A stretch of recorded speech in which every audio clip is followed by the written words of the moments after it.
des différents signes que nous avons vus, mais surtout du signe du baptême.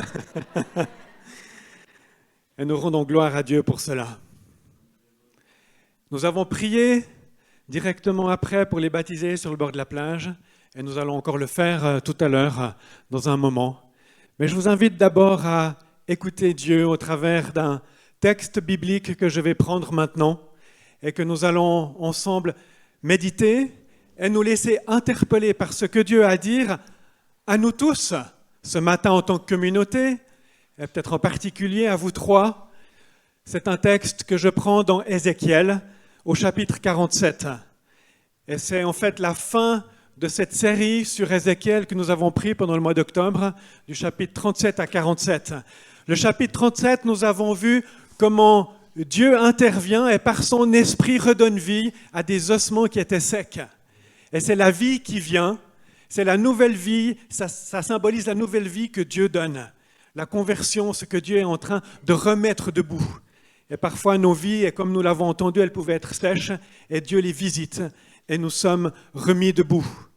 Et puis dans les chapitres suivants, nous avons vu l'importance de pouvoir s'approcher du lieu de la présence, qui est Jésus-Christ, du lieu qui est le temple, qui est Jésus, et qui nous aide à suivre et à articuler nos vies selon son dessein, selon son cœur. Nous avons vu aussi qu'il est important de résister au mal et de se battre, toi, bats-toi, c'est ce que Luc nous disait il y a 3 semaines. Et puis nous arrivons aussi à Ézéchiel 47 où il y a une image du temple, et depuis le temple, il y a l'eau qui coule. Et le temple, nous avons vu que c'est la présence de Dieu. Et aujourd'hui, pour nous, c'est Jésus-Christ qui est le temple. C'est Jésus qui représente cette présence de Dieu pour nous. Et ce fleuve qui coule du temple, qui coule de Jésus, c'est l'Esprit qui nous entraîne à davantage de vie. Voilà un petit peu pour donner le contexte et vraiment que vous puissiez écouter maintenant cette lecture d'Ézéchiel 47, les versets 1 à 12. Donc c'est Ézéchiel qui est pris, et il est dit ceci: « Ensuite, l'homme m'a fait revenir vers la porte du temple. Et j'ai vu, donc c'est Ézéchiel qui dit, j'ai vu que de l'eau sortait sous le seuil du temple, à l'est, car la façade du temple était orientée à l'est.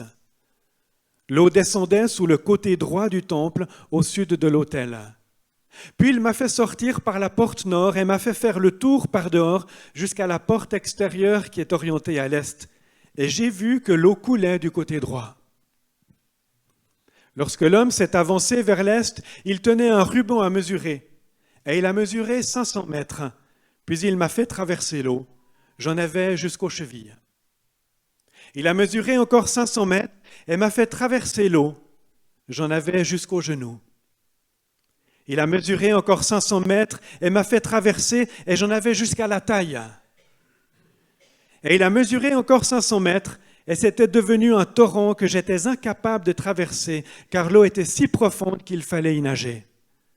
C'était un torrent qu'on ne pouvait pas traverser. Alors il m'a dit, « As-tu bien regardé, fils de l'homme ?» Puis il m'a entraîné et ramené au bord du torrent. Et quand il m'a ramené, j'ai vu qu'il y avait sur la rive du torrent une grande quantité d'arbres de chaque côté. Alors il m'a dit, « Cette eau sort vers le district est. Elle descendra vers la plaine et se jettera dans la mer morte. Et lorsqu'elle sera déversée dans la mer, l'eau de la mer sera assainie. Tout être vivant qui grouille vivra partout où le torrent parviendra. Et il y aura une grande quantité de poissons. Car là où cette eau parviendra, tout sera assaini. Là où parviendra le torrent, il y aura profusion de vie. Des pêcheurs se tiendront sur les rives. Depuis En-Gedi jusqu'à En-Eglaïm, on étendra les filets. Il y aura des poissons de diverses espèces, comme les poissons de la Méditerranée, et il y en aura en grande quantité. Ces marais et ces étangs ne seront pas assainis, ils seront exploités pour le sel. Le long du torrent, sur chaque côté de ces rives, pousseront toutes sortes d'arbres fruitiers. Leur feuillage ne se flétrira pas, et ils ne cesseront jamais de porter du fruit. Ils donneront du fruit tous les mois, parce que l'eau qui les arrose sort du sanctuaire. Leurs fruits serviront de nourriture et leurs feuilles de remède. Voilà cette prophétie qu'Ézéchiel a reçue et qu'il transmet, est cette image de cette eau qui coule depuis le temple à Jérusalem. Et Jérusalem se trouve sur des collines, à 800 mètres d'altitude environ, et la mer Morte, elle est à moins, je ne sais plus combien, moins 500, moins 300.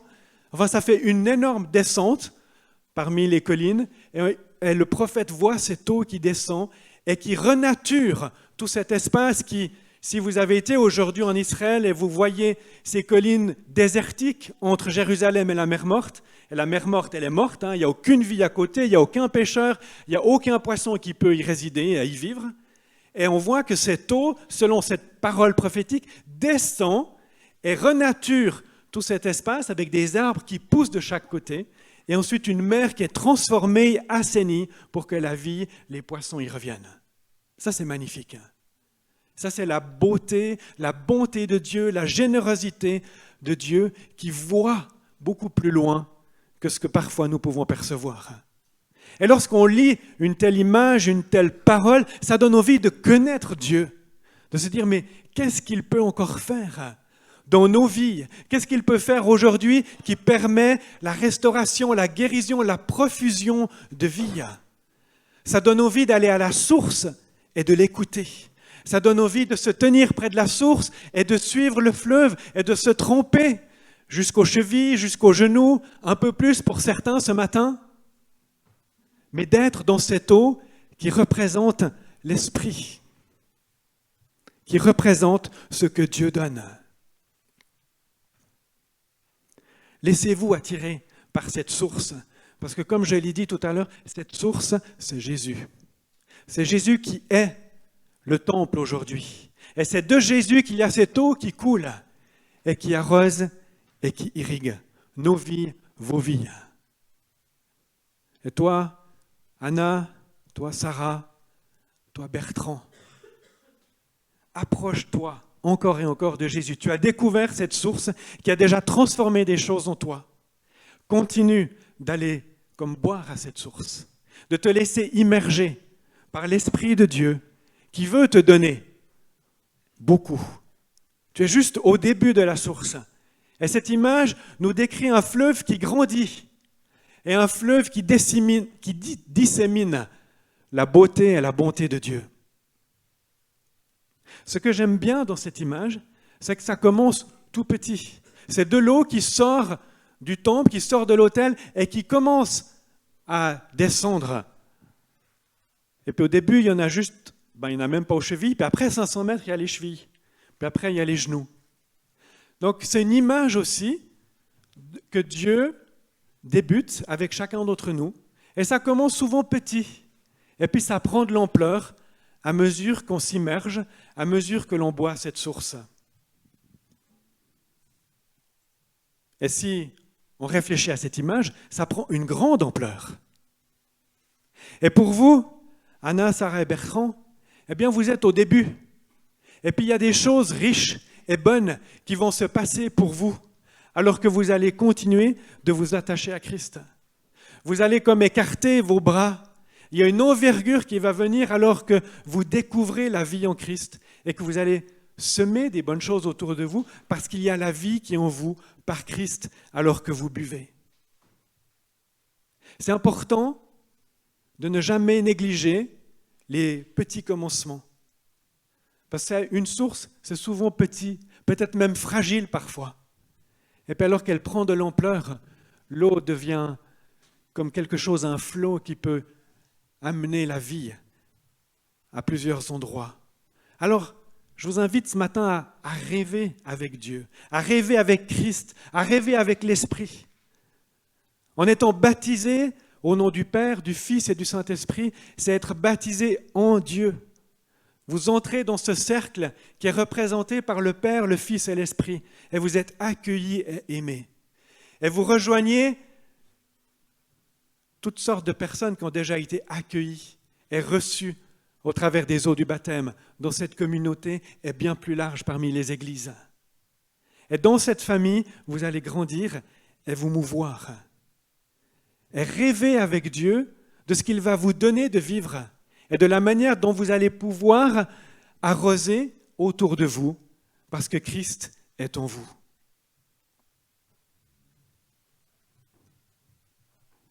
Les petits commencements, il y en a tout plein. On peut penser à cette communauté. À la fin du 19e siècle, il y a 1, 2 ou 3 personnes qui ont rêvé qu'il y ait une communauté dans cette ville. Mais ils n'ont pas été 50 au début. Il a fallu que quelqu'un ou un petit groupe rêve. Et puis il y a une communauté qui s'est créée. Et ils ont commencé à se rassembler. Puis après, ils ont construit une chapelle. Il y a eu par moments beaucoup de gens dans cette chapelle. Il y a eu différentes phases aussi au fil des décennies. Mais ça a commencé tout petit. Et c'est devenu un fleuve, enfin un ruisseau et un torrent et une rivière et un fleuve, on pourrait dire comme ça, qui a arrosé cette région et qui va continuer à le faire. Et nous faisons partie de ce petit commencement il y a bien plus de 100 ans. Laissez-vous entraîner par Dieu. Je me souviens de cette jeune femme à qui un jour j'avais demandé si elle voulait nous aider pour mettre les cours alpha en place. Et puis, tout en tremblant, elle me dit « Oui, j'ai très très envie ». Elle avait envie de servir, mais elle ne savait pas comment faire. Puis elle me dit « Mais alors, je suis d'accord, mais tu ne me demandes pas plus que juste décorer les tables. » J'ai dit « Ok, c'est très bien, tu fais partie de l'équipe et tu décores les tables. » Elle a commencé tout petit. Puis après, il y a plusieurs péripéties qui se sont passées où elle a ouvert son cœur et elle a vu que Dieu pouvait aller encore plus loin que juste décorer les tables avec tous les dons qu'elle avait. Et aujourd'hui, bien souvent, elle conduit la louange dans l'église et elle bénit des centaines de personnes. C'est des petits commencements qui s'élargissent et qui donnent de pouvoir partager les richesses qui sont dans vos cœurs. Et moi, je ne sais pas, Anna, ce qu'il y a au fond de toi. Ni toi, Bertrand, ni toi, Sarah. Il y a des dons et des qualités qui sont là et que Dieu va faire surgir au fil du temps. Et qu'il va vous permettre d'être en bénédiction pour plein de personnes autour de vous, comme vous-même, vous allez être au bénéfice de la bénédiction des gens autour de vous ici. Ces rêves, ils ne sont pas confinés juste à l'église ou à ce qui peut se passer dans nos murs, mais c'est aussi dans la vie de tous les jours. Moi, je connais des gens qui ont des rêves, reçu des rêves de Dieu pour établir des entreprises ou des ONG ou des sociétés qui sont en bénédiction pour le monde autour d'eux. Et on voit dans cette image qu'une fois que l'eau arrose, il y a des pêcheurs qui retrouvent du travail. Il y a la nature qui est recréée. Et il y a plein d'entreprises, aujourd'hui, il y a plein de personnes qui ont des rêves et qui permettent de donner du travail à des gens, qui permettent à la nature d'être prise en considération. Toutes sortes de choses comme ça, ça va beaucoup plus loin parfois que ce qu'on peut imaginer. Alors, osez rêver avec Dieu.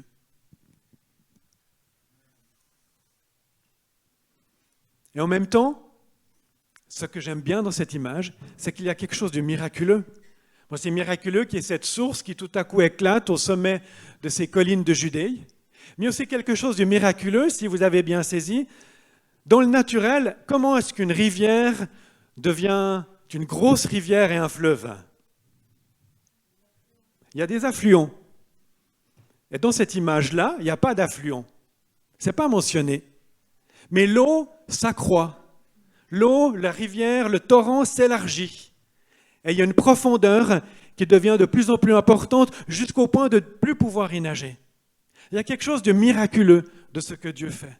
Parfois, on ne comprend pas très bien comment les choses grandissent et s'élargissent, mais c'est Dieu qui agit par son esprit. Et ouvrez-vous à des choses nouvelles et miraculeuses que Dieu peut faire dans nos vies, aux uns et aux autres.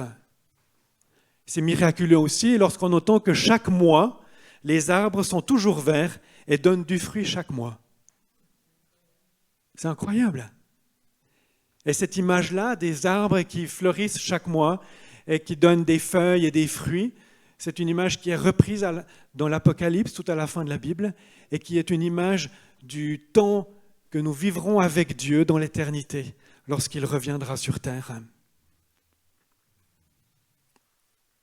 Alors attendons-nous à Dieu. Attendons-nous à ce qu'il est en train de faire. Attendons-nous à être remplis de l'Esprit, qui est cette image de l'eau qui coule. Et vous avez entendu, à un moment donné, c'est plus possible de traverser. Mais c'est comme dire, Dieu, c'est lui qui reste le maître. Et nous sommes à l'écoute, et parfois nous pouvons traverser un peu, parfois peut-être nous ne pouvons pas, c'est lui qui gère, c'est lui qui reste le maître des éléments, et c'est lui qui nous accorde de vivre par l'Esprit et d'oser aller plus loin avec lui.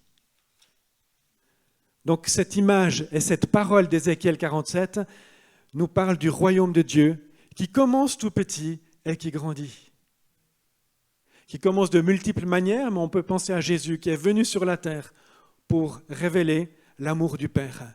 C'était juste une personne, un homme qui en même temps est le Fils de Dieu et qui s'adjoint de 12 personnes qui sont les disciples et qui à partir de 12 personnes ensuite ça va grandir et après la Pentecôte les disciples vont parler de cette révélation qu'ils ont reçue de l'amour de Dieu, de l'amour du Père et ça devient l'Église au fil des siècles.